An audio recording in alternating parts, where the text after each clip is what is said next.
That I did for my senior project. And we would move past this moment of advance, and I would ask and perhaps demand that you help me in lots of audience participation.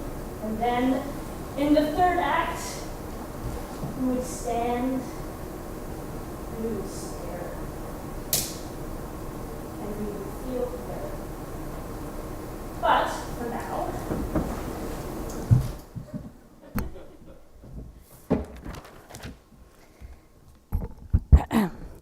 I will share what I have gained by working on this senior project. See if this is good. Okay. I have always struggled when faced with making decisions. My parents and my brother are in the audience, and you can ask them about that agony later. But for example, when I was faced with the question of what to do for my senior project, I was paralyzed for months. And finally, I recognized that probably what I was most afraid of working on is what I should focus on, and that was making decisions continuously. That was exploring the process of creating work, of coming up with material and forming it into something that I could share with an audience. In other words, I was most afraid of trying to make a one-woman clown show. So I did. Along the way, I discovered that for me, art is a method through which I can reach new understandings, and it's not only a technique to illustrate preconceived ideas. My process included reading texts, which I was introduced to in classes with Netta Van Fleet, and also exploring them through movement, which I learned both from my mother and also with Jody Baker.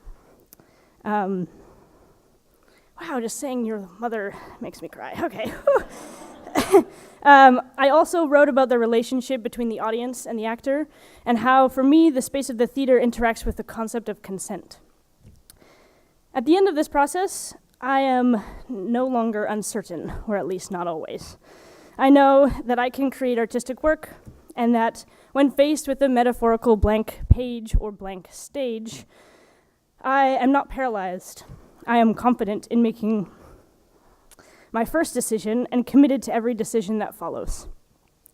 Perhaps because I have been practicing making decisions, I was able to accept effortlessly with not very much angst, a year-long naturalist teaching position at Foothill Horizons Outdoor School in California, where I intend, though they don't know it yet, to keep creating clown-inspired performances.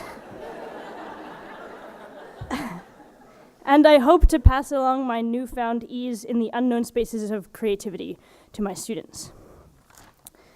But for now, I know that honestly we're all just in the mood to celebrate, and I need your help.